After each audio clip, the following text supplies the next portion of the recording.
Hey guys, welcome to Cheap Ass Tuesdays with Crazy Karens. Our first story comes from kitten dealing mama. OP's family wants her to give them her house. Am I the arsehole for not giving in to my brother's tantrums? Posted on my side account because I know for a fact that sister-in-law reads the sub. I, 29 female, recently bought a house and a brand new car. I will admit, I probably splurged on my house more than I should have, but growing up very poor, it's always been a big dream of mine to live in a nice house. I worked really hard to be where I am, so much so that I've undergone countless breakups because I always chose career over boys. My brother, 25 male, is currently jobless. He worked as a tourist guide before and can barely make ends meet. He has 5 kids now, and counting, as his wife announced her pregnancy recently. He messaged me on Facebook that there's something he wants to talk about, and I thought he wanted to name me godmother to his incoming baby. I said sure, and invited him to the house to get his approval about some things I modified for our parents. I gave him a tour, and he admired my house greatly, saying things like how excited he was to bring the kids to my house. I didn't mind anything about it, as I thought he meant as a visit, which I'm more than happy to host them for. Imagine my surprise when he finally sat me down and revealed what he wants to talk about. He wants me to give him my house. I clarified whether he meant this house or the other house that I bought for my parents, which I still currently live in. He said the house is big enough for his family and I can go visit them anytime I like. He even offered that if I really wanted to live there, I can move into the maid's room and modify it for my personal use. I was so shocked I couldn't speak as he thanked me over and over again for the house. I finally asked where the heck he got that idea from, and he said our mother told him I'd give him my house. I, of course, corrected that, and this is where things went south. My brother repeatedly said that since our mum said that the house is his now, I can't do anything. That's hilarious. Mum said, no honey, no. I called mum to get him to back off, and lo and behold, my mother sided with my brother.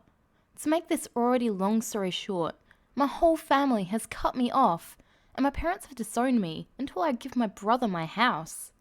My father has been brought to the hospital over this fight, and now I feel really bad. The guy I'm seeing now said to just give the house to my brother and he'll help me buy another one. Reddit, am I the arsehole here? Edit. To clarify, the house they want me to give away is the newly bought one, the one I thought I'd raise 5 adorable fur babies in. The family home is in my name too, as I had to take out a loan back then to buy it. Edit 2. I'm temporarily staying at a friend's house. Your encouraging words really helped ease my mood. I've finally decided not to give him my house, and to sell the other one to pay for the vast majority of the loan on my dream house. I've also decided to remove my parents' access to my healthcare plans, and remove them from my insurance. In regards to the insurance, OP says, it's common for young professionals in my country. Everyone's dependent is their parents, if you're single at least. So they basically cut themselves off. Update, so a lot of people have reached out to me since my original post. A lot has happened since then, so I'll try to include as many details as I can. I cut my family off back in December and removed them from all the services that will benefit them being connected to me, since I figured, hey mum, you told me I'm dead to you, so you get no free house from me anymore. The reactions from my extended family were just as I expected. Most of the adults sided with my mother. My cousins expressed their support for me, and I got uninvited to the family reunion, which I initially organised. Isn't that just the worst? My aunt and uncle barricaded the gate when I arrived at my granny's house. I won't expand on this anymore because it still hurts. My mother also tried to sue me for selling the first house back in January. It didn't reach the higher courts and I won. The family perception of me got worse though. She and my brother took this defeat to twist sympathy in their favour.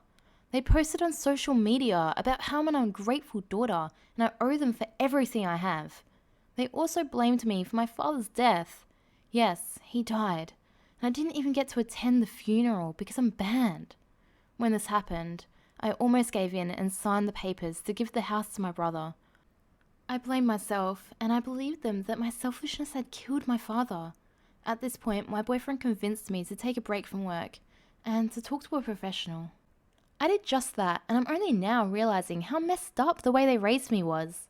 I can't believe it took internet strangers to realize something's wrong with how they treated me. To be honest, I almost decided to not post an update. My therapist suggested I do it because this is where my breaking off from them started. On the bright side, Because of this ordeal, I saw how my fiancé's family really like me. I thought they were just being nice, but they've supported me every step of the way, especially when my partner had to go overseas for a week because of his job. They really took care of me and even assured me I'm worth more than my family thinks I am. The nicest thing I've ever heard in my life came from his mother. Anyway, in July, on my father's birthday, Mother reached out to me. She explained that she understood she had no right banning me from his funeral, but at the time, all she could think about is how I cut them off my health plans and how it rendered them incapable of supporting my father's hospitalization. I didn't realize this, and we cried for hours. She said she still blames me though, and doesn't think she can forgive me. I think I understand her. My therapist said that thinking of what ifs is counterproductive, but still, if I could go back in time, I'd help them with this. My brother won't talk to me. That's fine. The feeling is very much mutual. Our next story comes from Silent Joe 1986. Upstairs neighbour tells me to turn up my heat. I moved into my current apartment on Halloween last year. It's the first time I've had electric heating, and I'm thrilled to have a thermostat in each room. I turn them off in the rooms that I'm not in, and if I'm going to be in them for a while, I'll turn the heat on and it doesn't take long to warm up. My upstairs neighbour is apparently very angry about this because their electric bill over this winter has gone way up because their previous occupant of my apartment had the heat on so high that she only had to occasionally turn on the heat. About a week before Christmas, she came down a little before noon to knock on my door in a huff. I'll paraphrase the conversation. My bedroom is freezing. You need to turn up your heat. If your heat isn't working, you should call maintenance. They work pretty quick. I've never had to use my heat this much before you moved in. Your heat is too low. Turn it up. No. I shut the door to her angry rebuttal. She pounded my door and I just yelled at her to go away. She gives me angry looks whenever I see her, but since she works night shifts, it isn't that often. Next story comes from Bone Isle. Neighbours' complaint to the city backfires. We have a next door neighbour who does not like us for no apparent reason. This is a vacation home for them, and we've never said a single word or interacted with them.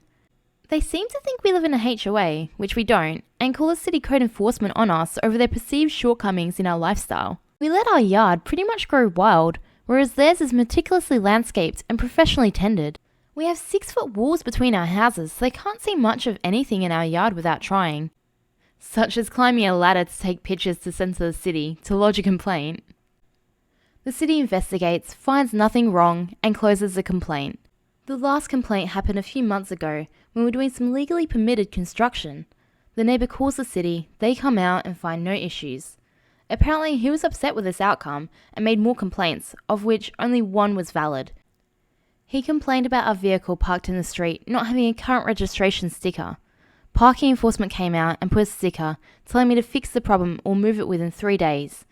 Apparently my current license plate sticker had been scraped off. While out front, I noticed my neighbour's new motorhome parked in front of his house. It's illegal in the city to park a motorhome on the street.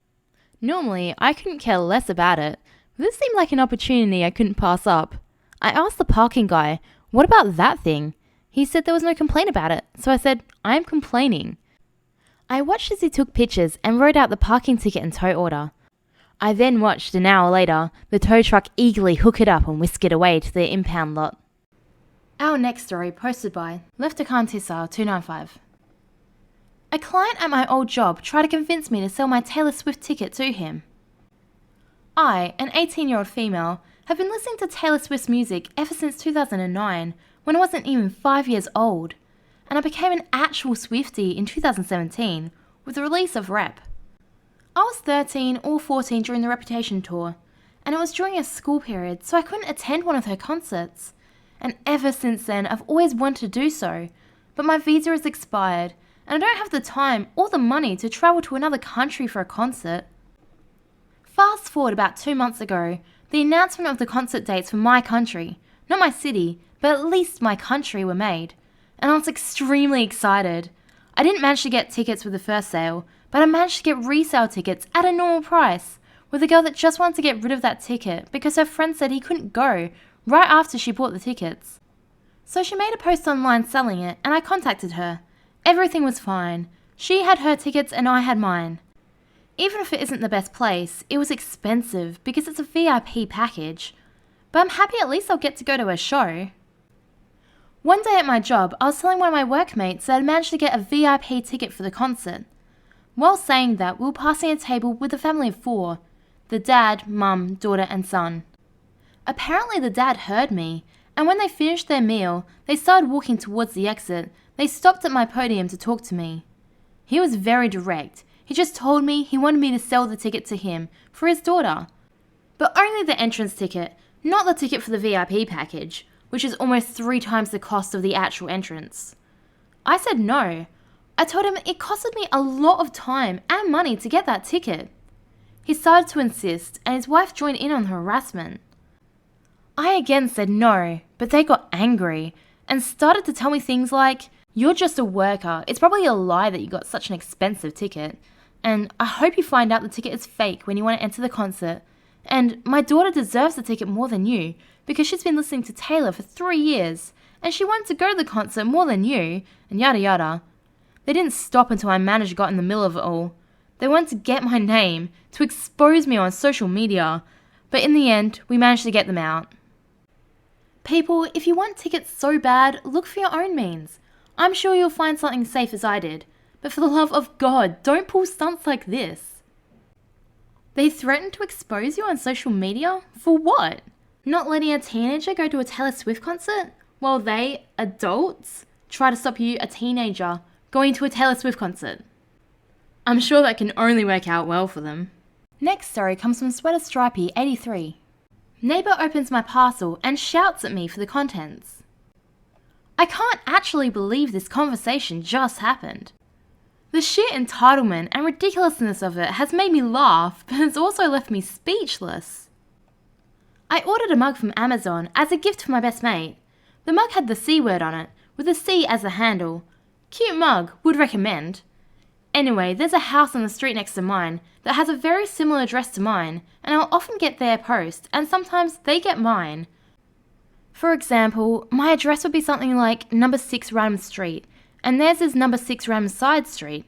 It's annoying as they are different plus or minus 1 word, but the names of myself and that of my family are so wildly different that you'd think the postman or any delivery driver might have gotten used to that by now. But I digress. I had the notification from Amazon saying that my mug had been delivered and was in a safe place. So I go and check, and it isn't. So I go around to the similar address house to see if it was indeed there, and I get no answer.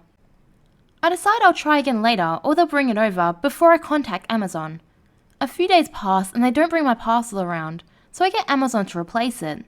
But then, half an hour ago, there was a knock at my door. I open my door to the father of the family of the similar address, holding up my Amazon parcel that's been opened, and he quite literally throws it at me.